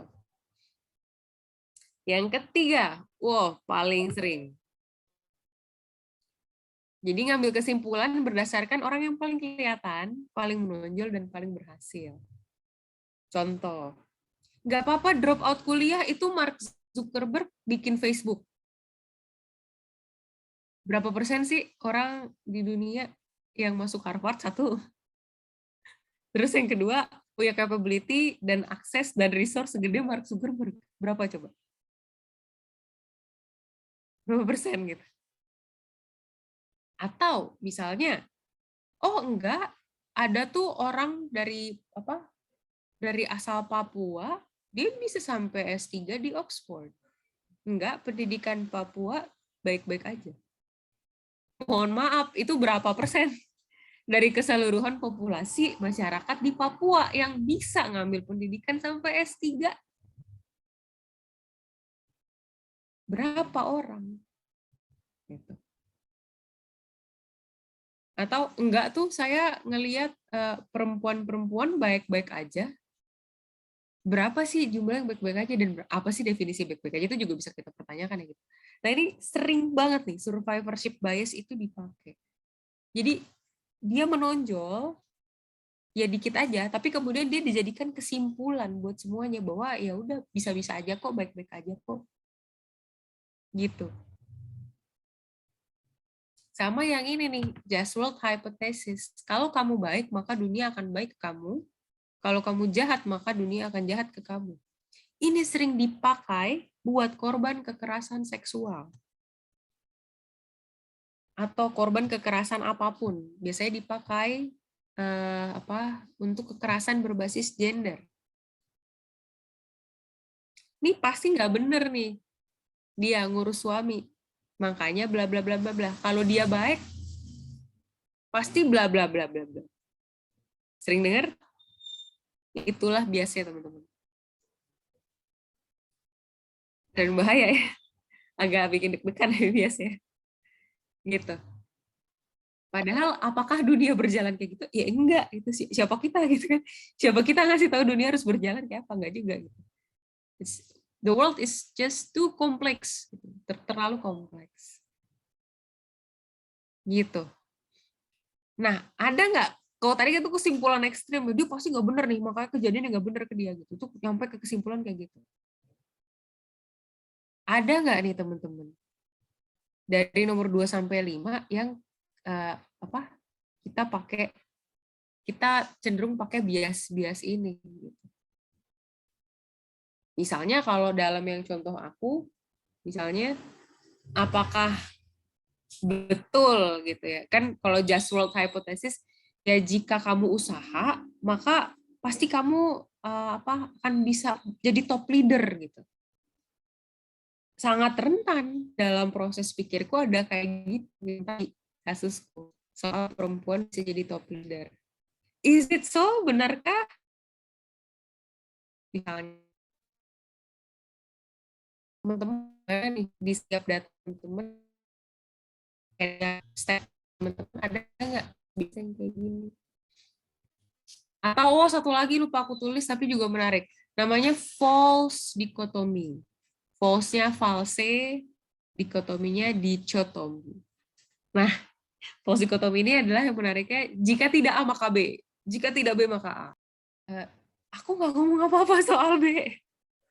Aku cuma kritik A, udah gitu. Tapi ada yang pikir kayak gitu. Nah, kita ada nggak yang kayak gitu? Kita menginterpretasikan jika tidak A, gitu. Ada data menuliskan A, gitu. Oh, kita interpretasi. Oh, gini deh contohnya. Jadi misalnya ada data yang menuliskan bahwa persentase anak perempuan yang melanjutkan sekolah meningkat. Gitu. Terus interpretasi yang diambil adalah, oke, kalau gitu berarti sekarang udah nggak butuh lagi bantuan buat meningkatkan partisipasi anak perempuan. Enggak, dia nggak bilang apa-apa tentang butuh bantuan apa enggak gitu. Dia tuh cuma bilang angkanya meningkat, udah selesai gitu aja. Dia nggak lagi mengimplikasikan apa-apa, misalnya kayak gitu. Nah itu tuh tricky tuh teman-teman, dan kita biasanya mikirnya kayak gitu tuh otomatis. Jadi nih teman-teman bisa ngelihat bias-bias yang ada ya di dalam situ. Nah, tapi seperti tools yang udah pernah aku sebutkan di pertemuan pertama, ada juga nih pertanyaan-pertanyaan yang bisa membantu di setiap step-nya. Jadi kalau buat available data ini mudah-mudahan kelihatannya karena di bawah. Pertanyaan yang bisa kita ajukan adalah apa data yang saya tidak lihat. Bisa diakses, tapi ya nggak saya lihat aja karena bounded awareness tadi. Bukan maksud saya nggak mau lihat juga. Gitu. Tapi ya kalau otomatis, kalau ngikutin bias, saya nggak ngelihat. Mau kita tantang sekarang. Ada nggak yang nggak saya lihat? Gitu. Buat data yang dipilih, ada nggak data yang nah ini sengaja saya abaikan? Sengaja saya nggak pilih, karena nggak mendukung belief saya. Ada nggak? Gitu. Yang ketiga, nah ini, apakah ada cara lain dalam memaknai data ini? Apakah ada kemungkinan interpretasi yang lain? Ketika tadi gitu misalnya Kak Anissa bilang enggan bertanya gitu. Kalau misalnya murid-murid tuh diem atau mahasiswa diem enggan bertanya, mereka itu malu atau takut. Ada nggak interpretasi lain atau cara melihat data yang lain ketika murid-murid diam itu artinya apa? Itu akan membuka kita terhadap berbagai macam kemungkinan yang bisa masuk ke berbagai macam kesimpulan gitu. Atau tadi tentang mana tuh tadi? Tentang Kalintang ya, yang bahas soal harga turun karena kelebihan panen gitu. Ada lagi nggak interpretasi yang bisa kita pakai dalam melihat data tersebut selain yang sudah Kalintang sebutkan? Itu juga dengan Kak Aswita gitu. Ada lagi nggak sih interpretasi yang bisa kita pakai? Gitu. Asumsi yang tadi aku udah sempat sampaikan. Aku selalu tanya apa sih dasarnya? Dan yang menarik untuk dilihat menurut aku teman-teman, selain value ya, kan kita tadi kemarin udah bahas value. Apa hal yang mempengaruhi asumsi saya? Gitu. Asumsi saya ini dipengaruhi oleh apa? Oh, apakah asumsi saya dipengaruhi dari misalnya pengalaman masa lalu gitu. Bahwa saya pernah misalnya mengalami hal yang serupa. Jadi ini asumsi masalah yang sedang saya observasi adalah masalah yang mirip dengan apa yang pernah saya alami. Itu akan jadi data yang bermanfaat buat kita. Jadi kita sadar nih, kenapa kita bisa sampai pada asumsi ini, oh ya gara-gara itu. Apakah salah? Enggak salah, nggak apa-apa. Disadari aja dulu. Gitu. Ada nggak asumsi lain yang bisa kita pakai? Dan yang terakhir, favoritku, conclusion atau kesimpulan. Seberapa konsisten kesimpulan saya dengan data yang ada. Kalau tadi aku sempat tanya apa kesimpulannya didukung oleh data yang mana gitu. Nah ini tuh apa namanya teman-teman di bagian ini tuh kita akan tergoda untuk main prosotan yang tadi aku bilang. Jadi dari conclusion dulu, dari kesimpulan dulu, terus masuk baru ke data gitu. Nah kalau terbalikannya nih, ya kita pure aja gitu ngelihat data sama kesimpulan yang kita ambil, kita udah mendaki gitu, baru kita lihat lagi cocok gak sih gitu, bener gak sih saya, jangan-jangan ada yang salah gitu. Jangan langsung dari nomor 5 itu kita turun langsung ke bawah gitu. Itu namanya kita cocok logi gitu, kita mencocokkan kesimpulan yang sudah kita buat sendiri tanpa basis data gitu. Tapi dari kesimpulan yang ada nih yang udah teman-teman bikin sekarang, konsisten nggak sama data-data yang teman-teman punya gitu. Dengan catatan aku asumsikan ya, aku asumsikan teman-teman sudah menambahkan selected data atau data yang teman-teman pilih. Dengan nambahnya data yang teman-teman ambil, coba daki lagi deh, kesimpulannya jadi sama apa enggak. Jangan-jangan bisa jadi beda tuh. Gitu. Nah, ini proses pikir kritis, teman-teman. Jadi kalau ada yang kemarin pas kita main Mentimeter, kalau ingat, ada yang ngisi berpikir kritis itu panjang bener. Atau setidaknya lebih panjang daripada berpikir pakai bias. Karena pakai bias itu sejentik jari udah nyampe kesimpulan gitu. Kalau berpikir kritis enggak, satu-satu nih kita pretelin. Gitu. Kita potong. Tapi jadinya apa? Jadinya kesimpulan yang kita ambil adalah kesimpulan yang bisa dipertanggungjawabkan. Jadi sekarang teman-teman bisa identifikasi gitu bias yang mungkin ada, terus uji setiap tingkatan dengan pertanyaan yang tadi. Mungkin karena waktu kita nggak bakal membagi secara verbal sekarang, jadi disimpan dulu kertasnya.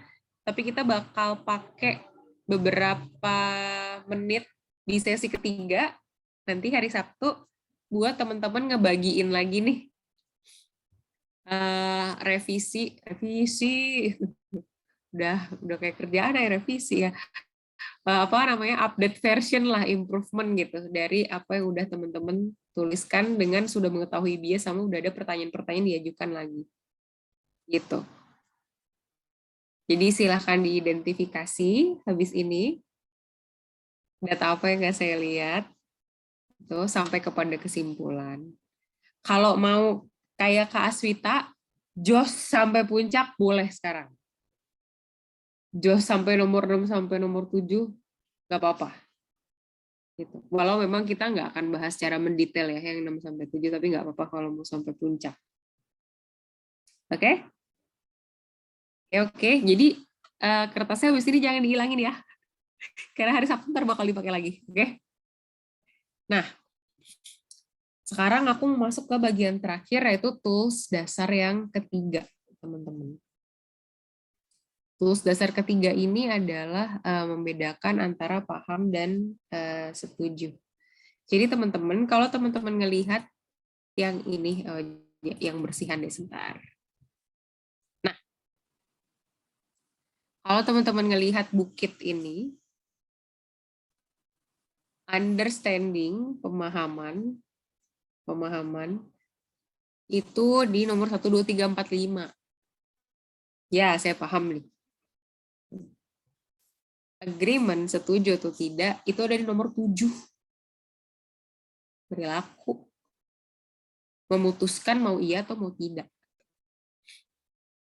Jadi dia adalah dua hal yang berbeda. Bisa nggak, Mil, lompat, nggak pakai paham? Nomor 7. Bisa-bisa aja. Atau mungkin sebenarnya bukan nggak pakai paham ya, pemahamannya beda, tapi lompat aja udah nyampe nomor 7 gitu. Bisa. Tapi pertanyaan sebaliknya, bisa nggak? Nggak setuju, tapi paham. Oh, bisa. Bisa, teman-teman. Nah, itu yang mau kita pelajari sekarang. Jadi sekarang kita bedakan ya, antara orang bisa loh, dia nggak paham, tapi setuju. Namanya iya-iya aja. Nama sehari-harinya iya-iya aja. Nggak paham dan nggak setuju. Ini bisa teman-teman temui banyak di media sosial. Orang nggak paham tapi marah, itu aku juga bingung. Kalau dia nggak paham kan berarti dia apa yang dia marahin ya gitu. Bingung deh. Gitu. Tapi banyak ini terjadi di zaman sekarang, teman-teman. Langsung kepada perilaku. Orang argumen tahu sering dapat kita itu dari teman-teman yang misalnya membuat konten-konten edukasi gitu. Mereka bilang, Kak, dia nggak nonton, tapi kok dia marah-marah ya? Itu sama pertanyaanku gitu. Aku juga bingung kenapa orang marah padahal dia belum nonton atau dia belum baca. Apa yang dia marahin kalau gitu? Tapi terjadi, jadi itu realitanya, kita terima aja sebagai bagian dari realita. Ada orang yang paham dan tidak setuju? Oh ada, bisa. Ini aku mau mengajak teman-teman untuk keluar dari dikotomi atau pemisahan dua kutub ekstrim antara bahwa ketika kita paham artinya kita setuju. Atau ketika kita tidak paham artinya kita tidak setuju. Tidak, itu adalah dua proses yang berbeda. Kita udah lihat di bukit tadi, sama sekarang kita lihat di kuadran. Yang ini nih, yang bentuk tanda plus ini. Kita bisa paham dan bisa tidak setuju, atau paham dan setuju. Kita bisa tidak paham dan tidak setuju, kayak tadi. Dan nggak paham tapi setuju-setuju aja. Gitu. Nah, yang berpikir kritis mau ambil adalah yang atas, nih teman-teman, bagian atas. Bebas nanti mau nggak setuju, yang penting paham dulu. Karena ingat, berpikir kritis adalah usaha untuk memahami. Oke? Dan kita bisa parkir dulu, istilahku mah, di tengah-tengah gitu. Paham tapi entar dulu gitu. Lanjut dulu gitu. Itu bisa, teman-teman. Nah, ini hanya bisa kita lakukan jika kita pause dulu. Tunggu. Saya mau paham dulu. Coba datanya apa? Nah, masuklah, kita mulai mendaki bukit itu. Interpretasinya dia apa? Interpretasi saya apa? Asumsi dia apa? Asumsi saya apa? Oke. Kesimpulannya dia apa? Kesimpulannya saya apa? Loh, kok beda? Datanya sama. Nah, mari berdiskusi. Gitu. Terlebih kalau teman-teman, ini kan banyak ya teman-teman ngelit tim gitu, memimpin organisasi, memimpin proyek. Biasa itu paham nggak setuju gitu. Nah, ini teman-teman bisa memoderasi dengan cara ini dan melatih proses pikir kritis dengan cara ini gitu. Gitu, teman-teman. Jadi sekarang yang bisa dibawa pulang adalah teman-teman sekarang udah bisa memulai proses pikir kritis yang dipotong-potong. Dan sekarang teman-teman udah punya tools untuk berusaha memahami argumennya orang dan atau perilakunya orang. Jadi lain kali teman-teman melihat ada orang yang memaknai sesuatu secara berbeda, kita udah nggak kaget tuh.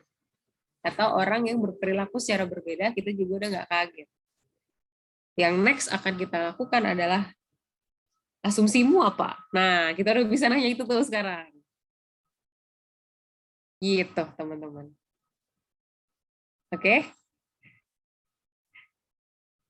Bagian yang kedua ini aku tutup sampai sini. Dan bagian yang kedua ini harap jangan, lagi aku ulangi lagi ya, jangan dihilangin. Karena nanti bagian ketiga kita bakal cerita-cerita versi revisi dari apa yang udah teman-teman tulis. Sama di bagian ketiga kita akan banyak debunk atau kita akan banyak menantang. Kita udah belajar bias kan, udah bias. Sekarang nanti di hari Sabtu yang akan kita tantang adalah rules atau aturan dan juga norma-norma yang ada pakai berpikir kritis. Semua tools yang yang sudah didapatkan dari sesi 1 dan sesi 2 akan kita pakai full di sesi 3. Oke? Jadi silakan dibawa tidur dulu teman-teman. Diproses dulu ya Kak Emil ya. Panjang, bayang-bayangin. udah capek ya. Daki bukit udah capek gitu teman-teman. Oke, kalau boleh aku bisa minta diketik refleksi via chat nggak? Apa sih satu poin hal baru gitu yang teman-teman pelajari dari sesi yang kedua ini? Satu aja hal baru yang teman-teman pelajari dari sesi kedua ini di chat. Ya, jadi sudah, terima kasih. Ya. Aku kembalikan ke Kanando. Oke. Aplaus dulu dong untuk Kak Emil dan juga untuk teman-teman sudah bertahan Sudah bertahan fokus dan konsentrasi, menyibak lebih dalam ke dalam pikiran kita dan cara kita berpikir yang tadi selama sesinya itu aku dan Mbak Tita ngobrol gitu ya. Kayaknya jarang gitu ada sesi atau forum di mana kita itu diminta untuk menelusuri cara berpikir kita gitu. Jadi it's very practical. Hopefully ini bisa banget diaplikasikan di keseharian teman-teman gitu. Dan ini mungkin mudah-mudahan bisa dijadikan habit juga ya ketika ingin memutuskan sebuah kebijakan atau memutuskan setuju atau tidak setuju dengan sesuatu. Jadi ada dasar. Nah, sambil menunggu nih sudah ada beberapa yang masuk di chat box. Satu hal yang dipelajari atau hal baru yang dipelajari di malam hari ini. Menurut Mbak Febrianti, kategori dari bias ya, yang tadi ada confirmation bias, ada apalagi aku nyontek in group out group bias, survivor bias, just world hypothesis, ya itu mungkin kita sering mendapatkan perlakuan itu, atau mungkin kita sering melakukan itu tapi kita nggak aware, oh this is bias nih sebenarnya. So it's very great kita mendapatkan informasi tentang itu juga. Terus juga bahwa nggak semua asumsi kita akan sama dengan asumsi orang lain ya, menurut Mbak Tessa. Jadi disinilah kita bagaimana kita bisa menghargai pendapat dan menerima masukan yang membangun. Oke, Mbak Rahmi juga bilang semuanya terlihat relatif, tidak ada yang mutlak objektif. Dan insight-nya banyak banget nih katanya Kak Aprilia. Ya, seringkali kalau kita bikin keputusan buru-buru, in a rush, itu jadinya jadi ngeblur ya, pikiran tuh nggak jernih, tidak bisa terstruktur dalam mengambil keputusan. Dan ini ada lapisan-lapisannya. Jadi betapa menakjubkan sekali ya otak manusia itu, cara bekerjanya ternyata bisa dibuat terstruktur, asal kita tahu nih bagaimana cara atau tahapan-tahapannya untuk membantu otak kita supaya bisa bekerja, supaya nggak mental shortcut terus nih jadinya. Jadi terbiasa dilatih, karena aku sering bilang gitu, kalau otak manusia ini sebenarnya bekerjanya seperti otot kita. Jadi kalau otot kita sering latihan, kita sering nge-gym, kita sering workout, makin lama kan ototnya makin besar. Sama seperti otak manusia juga. Jadi critical thinking ini seperti seperti keterampilan sebenarnya. Jadi memang harus dipelajarin, harus latihan, harus diulang-ulang. Mungkin 3 sesi ini mungkin terlihat sebentar ya, cuma 3 sesi ya kayak Emilia ketemunya gitu. Terus habis itu ya sudah gitu. Tapi kalau nggak dipraktikkan lagi, nggak dijadikan keterampilan, diulang-ulang jadi habit, nah mungkin itu critical thinking-nya tidak melekat atau tidak menjadi mindset nantinya gitu. Oke, applicable banget katanya Kak Suta malam ini. Terima kasih sekali Kak Emil dan juga teman-teman. Jadi sampai jumpa di sesi 3. Sesi 3 itu nanti jangan lupa ya, semua paperworks-nya disimpan yang rapi dan baik. Karena nanti semua yang teman-teman pelajari, yang teman-teman tulis, akan kami tampilkan di virtual exhibition. Nanti di virtual exhibition ya Kak Emil. Jadi exercise-nya semuanya bisa dilihat gimana sih proses teman-teman belajar. Oke, ini mungkin ada pertanyaan ya dari Kak Febrianti Hasan. Kak, gimana sih cara menyadari proses-proses yang di-share tadi? Oke, mungkin Kak Febri bisa speaker-nya dinyalakan mungkin supaya bisa lebih detail menanyakannya ke Kak Emil. Oke, halo Kak. Sorry, saya baru mau pakai jilbab, jadi baru mau open mic. Jadi saya sebenarnya sedikit penasaran, gimana ya? Selama ini kadang kan kita merasa bahwa asumsi kita itu udah cukup benar.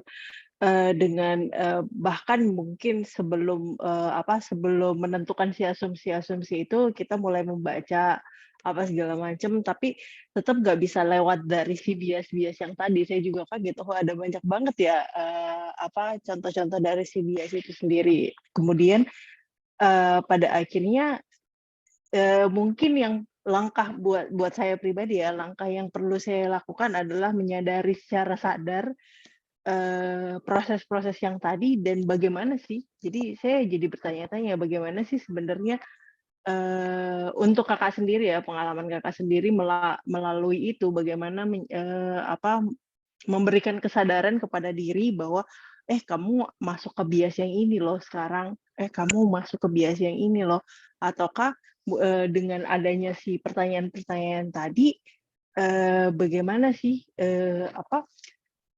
saya jadi membayangkan gini ya Kak, tidak mau kesannya kaku dalam berpikir, tapi juga kan menghindari si bias ini. Jadi itu masih buat saya.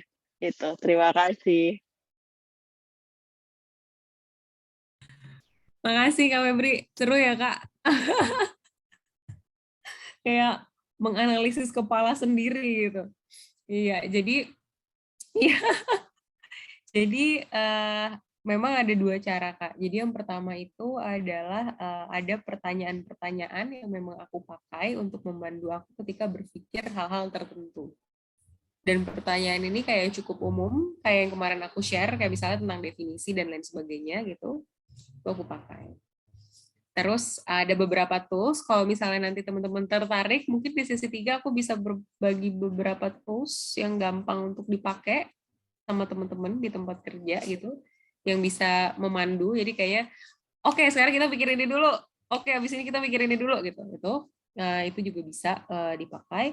Dan yang ketiga Kak, sebetulnya teman mikir. Jadi karena kan bias asalnya dari kepalaku juga. Jadi memiliki teman berpikir yang dia juga punya biasnya gitu. Itu justru akan lebih membantu aku untuk nge-spot apa sih yang nggak aku sadari. Karena aku nggak sadar apa yang aku nggak sadar. Kebayang nggak Kak? Kan ada aku sadar, aku tahu aku nggak sadar, terus ada yang aku nggak tahu bahwa aku nggak sadar. Jadi itu benar-benar blind spot aku gitu, itu sisi buta aku. Nah biasanya yang bisa ngelihat adalah ya si orang lain itu. Gitu. Jadi justru ya, nah ini terima kasih Kak Febri menanyakan ini, aku jadi bisa masuk ke tema ini. Jadi itulah pentingnya inklusi sosial teman-teman. Jadi bukan karena bukan sama sekali kita menghilangkan identitas dan bias-bias yang ada, bukan. Tapi justru kita bawa orang-orang lebih banyak lagi ke meja kita supaya kita bisa saling men-challenge atau menantang bias-bias tersebut gitu. Karena unless ada yang nge-spot, unless ada yang bertanya, itu nggak ada yang sadar Kak gitu. Karena seotomatis itu aja. Tenang Kak, kita sedunia kayak begitu Kak. Sedunia kayak begitu kok Kak, nggak sampai ada yang nanya gitu. Jadi itu pentingnya kita berinteraksi sama banyak orang. Pentingnya kita diverse atau beragam gitu, temenannya itu beragam. Ngobrol sama banyak orang itu buat itu. Dan itu pentingnya inklusi sosial. Itu Kak Feb, agak-agak setengah abstrak, setengah konkret, tapi semoga menjawab ya Kak. Terima kasih sudah menanyakan ini, pertanyaannya oke banget. Thank you Kak Emil sudah menjawab, dan juga pertanyaan dari Kak Febri ini bisa membantu lebih praktikal ya, gimana sih how to apply this actually. Oke, nah kita sudah memasuki sesi akhir dari pelatihan malam ini. Jadi terima kasih banyak dan aku kembalikan kembali ke Miss Aya, silahkan. Oke, thank you so much untuk Kak Emil. Miss Nando juga udah memandu sesi dengan Kak Emil. Tadi juga Miss Tita sempat kasih panduan cara membuat bukitnya. Keren sekali kita malam hari ini. Nah, sebelum kita tutup, mungkin kita akan dokumentasikan dulu pertemuan kita malam ini ya. Teman-teman boleh yang belum on cam dulu. Aku akan pandu dari sini. Teman-teman boleh nanti, teman-teman panitia boleh nanti dibantu untuk screen capture juga. Wah, Kak Shelly sudah open cam nih, Kak Vera juga, Kak Rifka juga, Kak Apriani, Kak Dea. Oke, aku akan hitung ya teman-teman. 1, 2, 3. Sekali lagi. 1, 2, 3. Satu kali lagi. 1, 2, 3. Oke, terima kasih banyak sekali lagi untuk Kak Emil, Miss Nando, dan juga Miss Tita atas waktunya hari ini. Kalau begitu teman-teman, berakhirlah sudah pertemuan kita pada sesi ke-7 kali ini. Semoga bermanfaat dan memberikan banyak inspirasi. Nah, untuk membagikan keseruan kita pada malam hari ini, teman-teman boleh share foto atau video kegiatan kita pada hari ini. Dan jangan lupa untuk tag akun Instagram @ganara_art_studio atau @ganara_art_space @seni.untuk.indonesia dan mari_berbagi_seni. Aku juga ingin ingetin sekali lagi untuk teman-teman mengupload karyanya di G Drive yang sudah disiapkan ya, pertemuan 1, 2, 3, 6, dan ya hari ini ya, 5 dan 6. Nah, nanti boleh dicari lagi, linknya ada di Discord dan juga ada di WhatsApp untuk nanti akan ditampilkan di virtual exhibition. Dengan ketentuan, fotonya jelas dan terang, berpusat pada foto karya, format namanya, nama peserta, underscore nama institusi, underscore domisili. Jangan lupa juga tadi diisi absensinya yang sudah ada di kolom chat. Kalau begitu, sampai ketemu di sesi 8 pada hari Sabtu, 15 Januari 2022, pukul 9 waktu Indonesia Barat. Nanti kita akan ketemu satu kali lagi sama Kak Emil. Jangan sampai kelewatan ya, teman-teman. Kalau begitu, aku Ayah mewakili seluruh tim yang bertugas pada hari ini. Mohon maaf apabila banyak kekurangan. Sampai ketemu di pertemuan selanjutnya. Selamat istirahat dan sampai jumpa. Sampai jumpa semuanya. Selamat istirahat ya. Terima kasih banyak. Bye-bye. Sampai jumpa di Sabtu.